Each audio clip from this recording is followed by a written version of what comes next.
It is Friday, the 11th. And I've been talking a lot about intervals lately. The last couple weeks, if you haven't seen the last couple weekly updates, last week I was talking about seconds and sevenths, and the week before it was thirds and sixths. And the reason those are kind of important. Anyway, so I just this is really unplanned. I am going to talk today about fourths and fifths, but what I kind of was starting to dance with me is a good example of a tune that opens up with this melody played in thirds.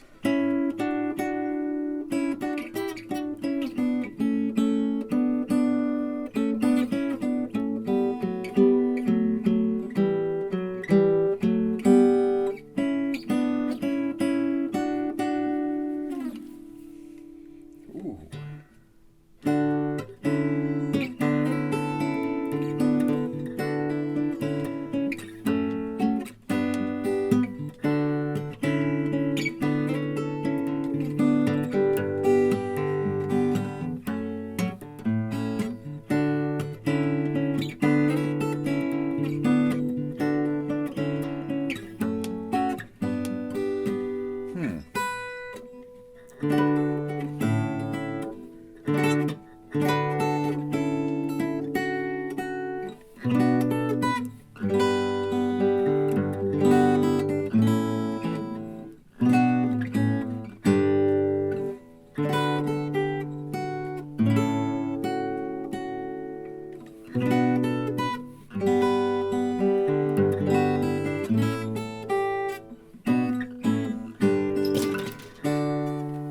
Hey.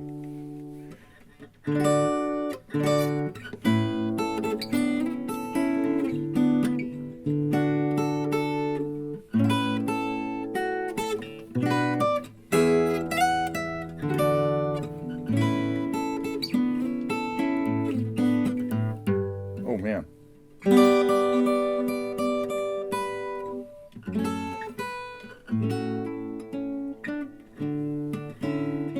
Oh, sorry for that little detour, but I'm sure most of you know that Al Stewart is one of my favorite songwriters, and I was thrilled and privileged to be able to meet him and play with him, and he came to our very first camp and all that kind of stuff. But and so as you know, I like playing melodies to songs, and who knows? Okay, well anyway, that was just a little random experiment. Thanks for sitting through it.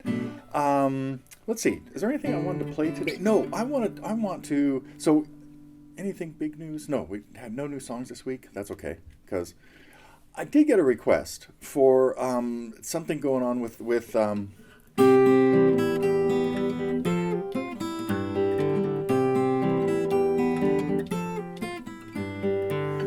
in the lesson I did on different drum, the Michael Nesmith song that was a huge hit for Linda Ronstadt. I did that, I think, at the beginning of the lesson, and that just sort of also materialized organically just as I was getting ready to shoot the lesson, and got a request for somebody to maybe add that to the lesson. So I will do that. This goes way back to the early days of TG, where I would play little instrumental parts of songs and then not make that part of the lesson because that's not what happened on the record. But that one, let me talk about it real quickly. For a different drum, all we need is a C chord and steady bass notes. 2 bass notes for C, 2 bass notes for E minor. And when I go to this E minor, I only need 1 finger on there. There's the melody. Now I need an F chord, and the melody has to get up here to A. Boy, anytime you got to play an F chord and need a high A in the top, it's a finger stretcher. Tired of being on the windowsill, Ponzu? So, an option for that, though, is to use the D family, moving it up 3 frets, and a partial bar at the, we're going to need a bar because we're going to need a pull off there. Just a 4-string bar will get me the F in the bass, and I could start that pull off. Now I need a second bass note though, so I got to come in and finish up the D chord with my 3rd and 4th fingers, and then I can hit an open E in the melody.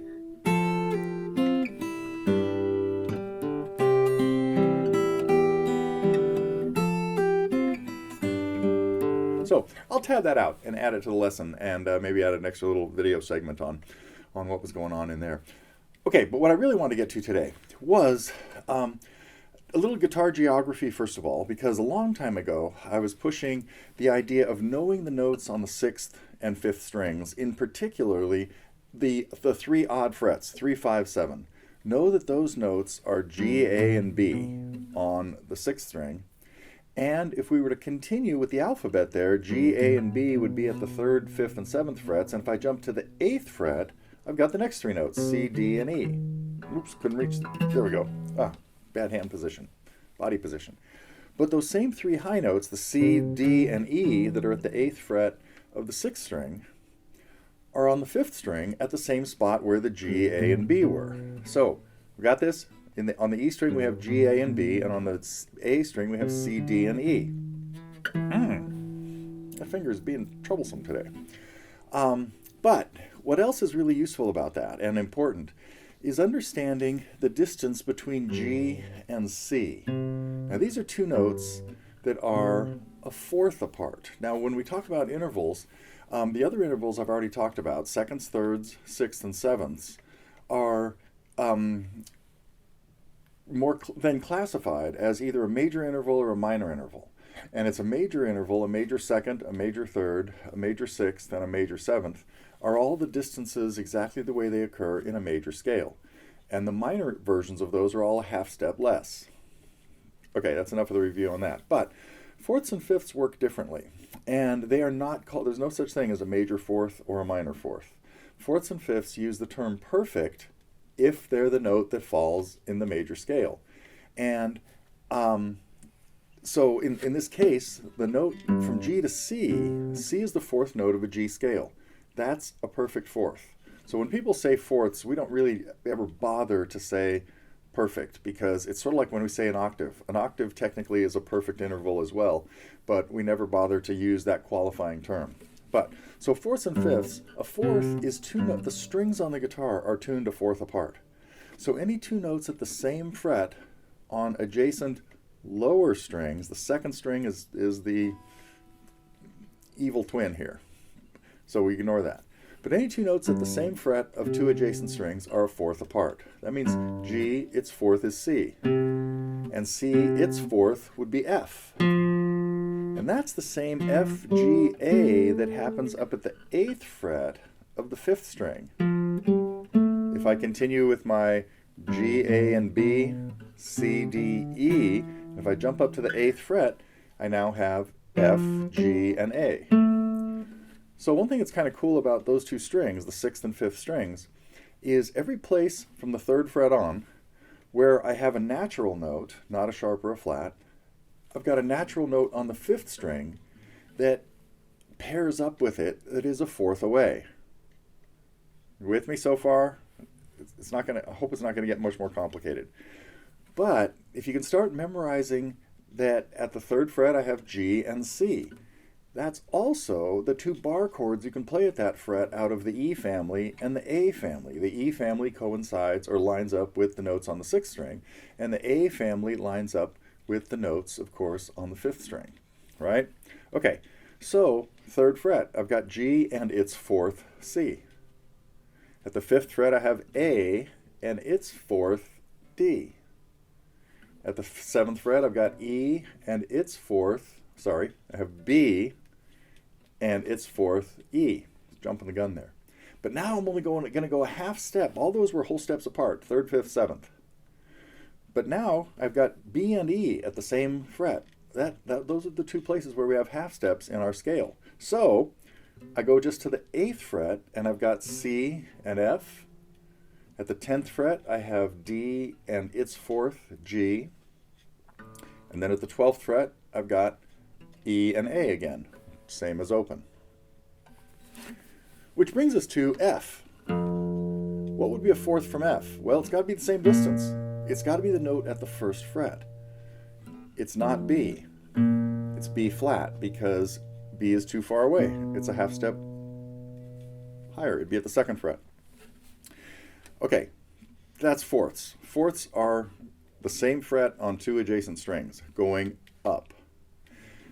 that also gives us a fifth. That's what it sounds like to go from 1 to 4 to 5 to 1. So if G is 1, if we're thinking in the key of G, C is 4, and D is 5. That's a fifth. That's what a fifth looks like on the guitar. It's one string, which counts for a fourth, and 2 more frets, which gets us up to the fifth. And that's what power chords are.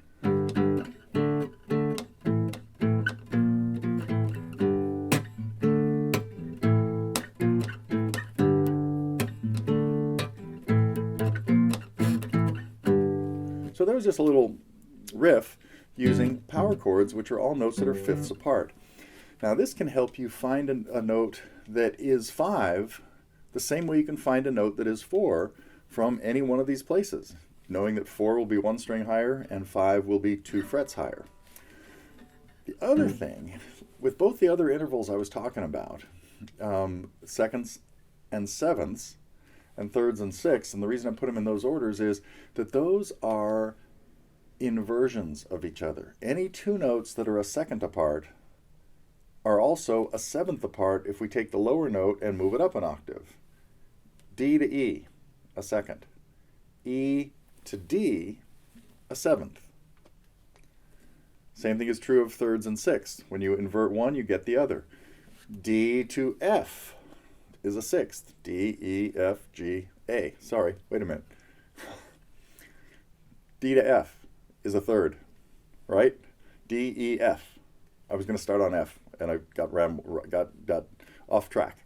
Okay, D to F, D, E, F, a third. But if I start on F and go to D, F, G, A, B, C, D. It's a sixth. So thirds and sixths are inversions of each other.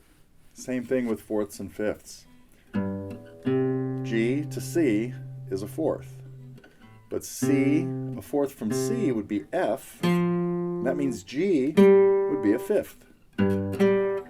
So when you invert a fourth, you get a fifth, and vice versa. Now, I'm sure you know this song.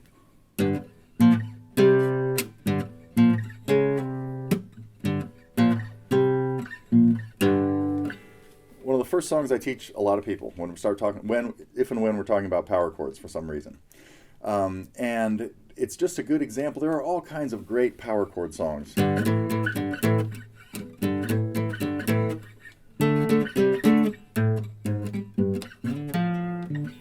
And, ooh, there's another one.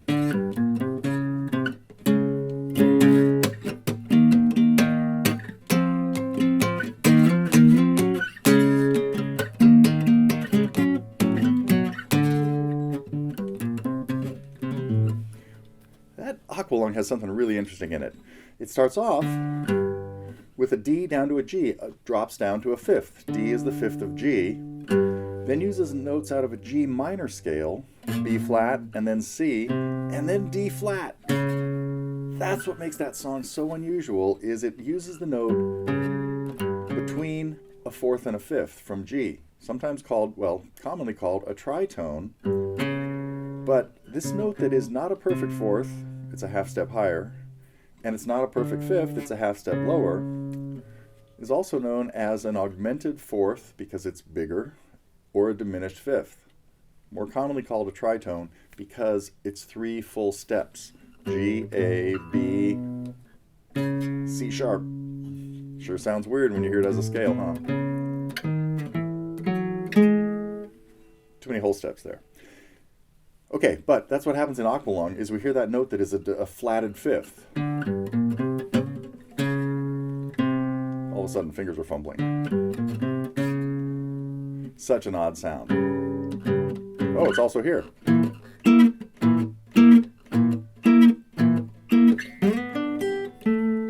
So those are all diminished fifths or tritones. But the last thing I wanted to get to about this before I sign off for today is that back to Smoke on the Water, because I teach it first as a power chord song, but that is not what Ritchie Blackmore did. Instead of playing the G and the D in that position, he inverted it and played the D and the G, 2 notes at the 4th fret. So he's actually playing fourths rather than fifths, but they are the same two notes that are in the G power chord.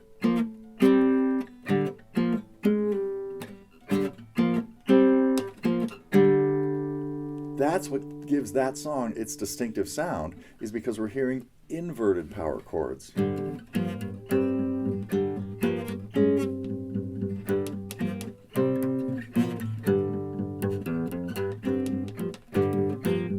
we go.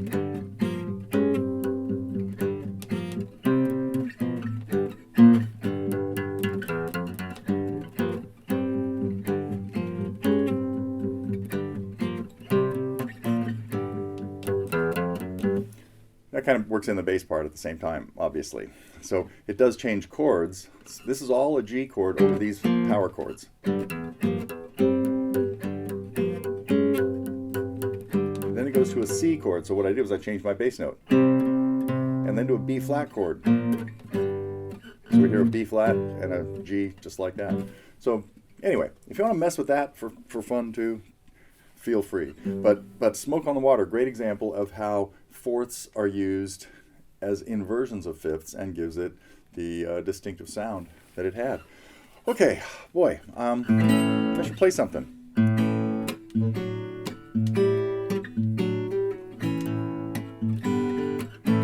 Well, this is an odd,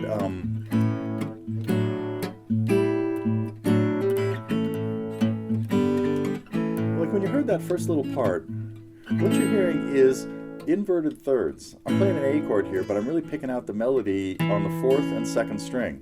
So I'm playing a C sharp and an E, but the E is below it, which means I'm playing sixths. And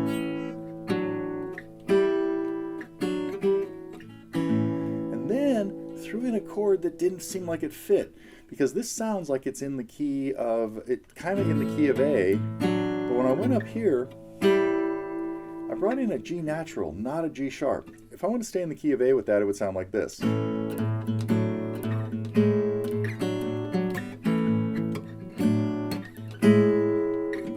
Totally different sound because I brought in G natural, which makes it sound like a seventh chord. And so because of that, I then went to a G chord, giving us a, oh boy, heading into a whole different thing. I should stay away from this for today.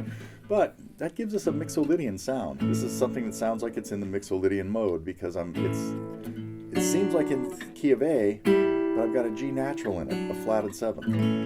Let's go to a flatted sixth and a flatted fifth. Ooh.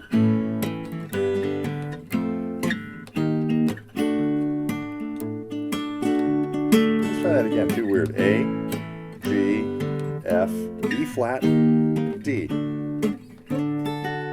Brings me right back to